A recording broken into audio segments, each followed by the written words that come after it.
We're taking the dogs out for their afternoon walkies in a moment, and since they're spoiled brats, before we leave we always prepare a fresh bowl of filtered water with a bunch of ice cubes so that by the time they come back they have a nice chill bowl of water.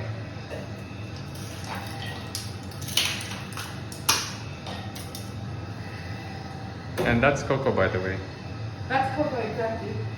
Alright, here's the water. Let's go. Yes. Okay. We're using the collars because on our routine walk we don't have to leash them because it's quite a rural area, and also we train them well. So we're just using the collars more for showing that they're not actually stray dogs, but they're taken. Alright, Papa. You're so happy, huh? Oh, you're so happy. Shayna? Now we gotta look for Coco's.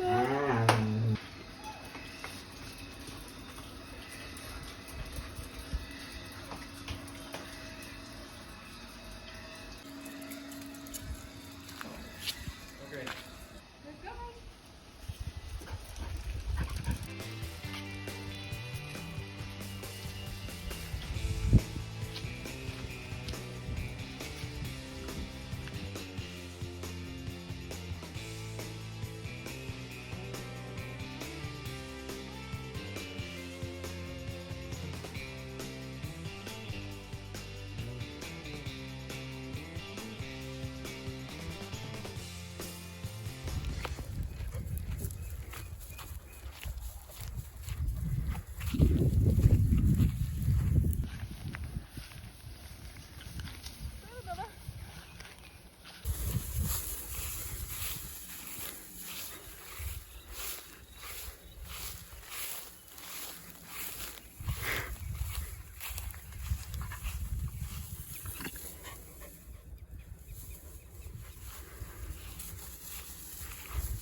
He's like a cheetah.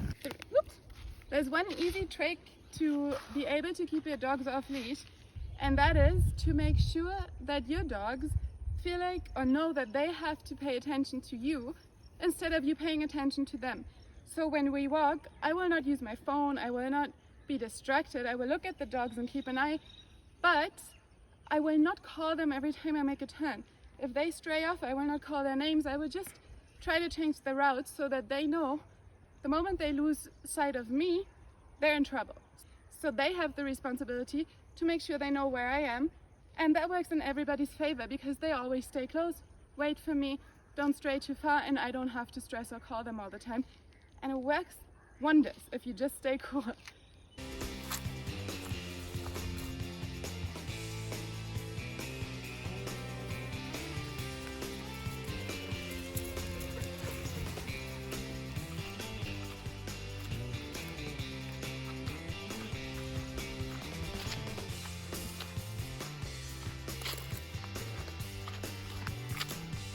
It's important to keep touching your dog on walks when they're not on leash, because this way they don't feel like every time I come close to mommy or every time I'm touched, I will be on the leash. What we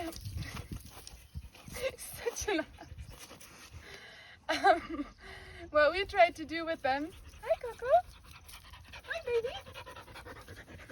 Hi, What we try to do with them is to make sure that when they are out roaming around, when they come to us, we always reward them with a hug, with a cuddle, with a play, whatever it is, just to make sure they always feel happy about returning to us, so that when we call them and it's really needed for them to return, they really do so. So this obviously needs a lot of training, and every dog is different, but for us this works, and it's worked for a while, and we're very happy with the recall, and they are very happy with being touched while on walks. They are very happy when we put on the leash, because we've never used it as a punishment. We never would punish the dog when they return to us, because if you do that, then why would they return next time? So we've tried to make it a positive experience when they come back to us, which now means when we put them on leash on a walk, they don't feel punished. But to me it feels like, especially for Teddy, when we leash him, it's like holding a hand, like he feels more secure. So it's really worked out well for us to just stay cool.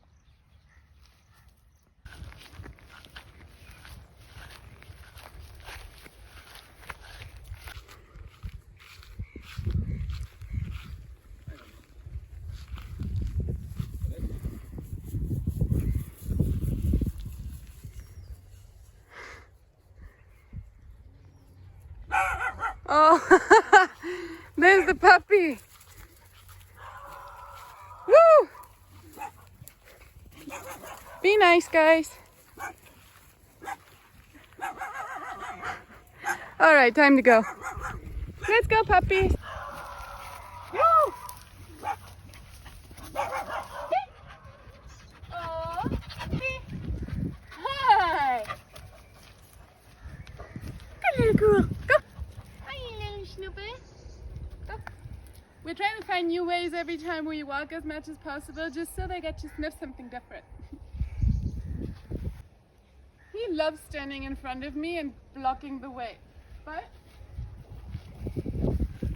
gotta make sure not to walk around your dogs, because you're showing your authority by just staying on your path and they'll have to move. Constant struggle between us.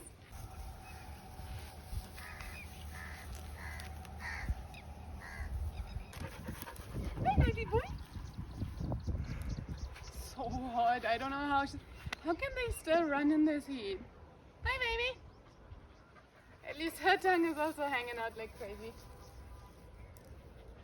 Third one is taking her sweet time, so what do?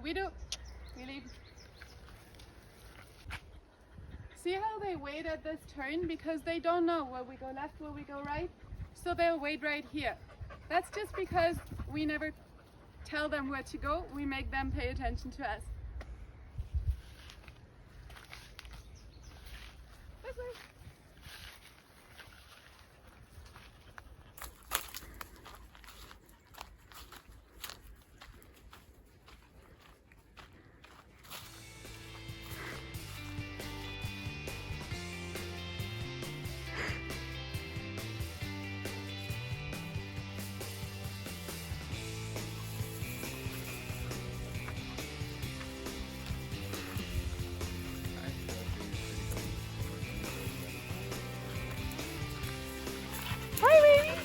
Huh.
You done? Such a silly papa. You're so tired. Let's go home and drink something.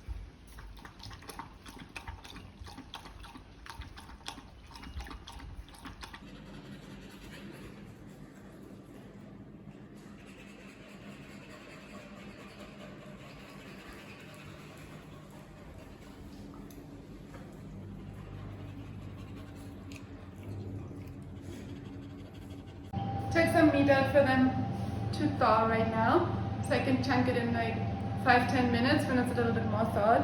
There's some chicken, drumsticks, then there's some pork meat, and there's some pork heart. So I'll just give this like 5-10 minutes, if you can give it 5-10 minutes right here.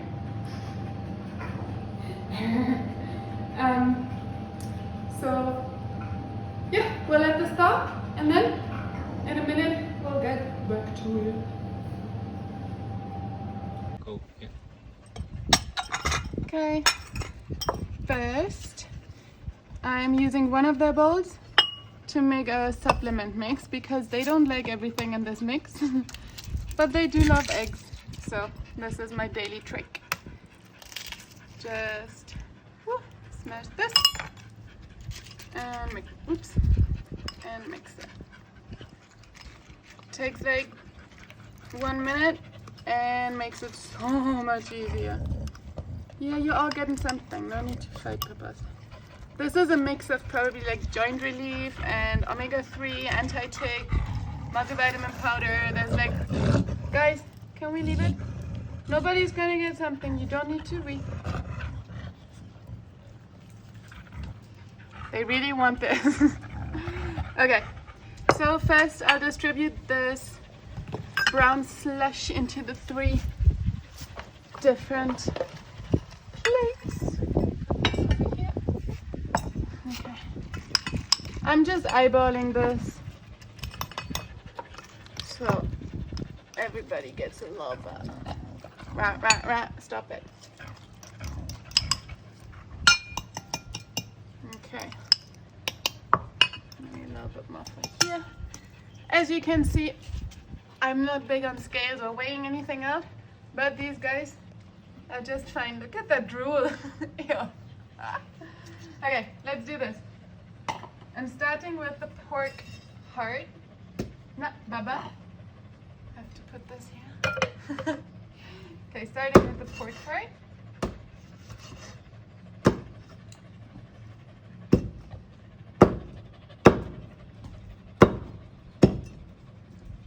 Then some smaller chunks. No, Baba.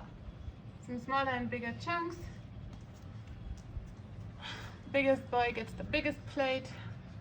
Smallest girl the smaller one.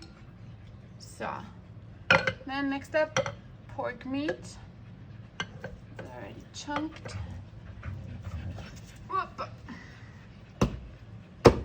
We already cubed this before freezing, so that now it's a little bit easier to portion. Boop. So it's just roughly chopped.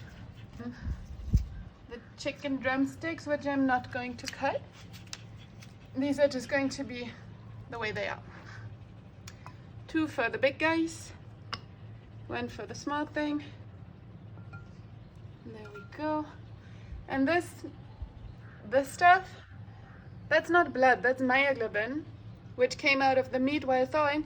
I'm just gonna pour this on top of the bowls because everything should be used. I'm gonna go wash my hands and then it's time to serve. Coco, come over here, please. Sit. Mickey, good girl. And Teddy, come over here.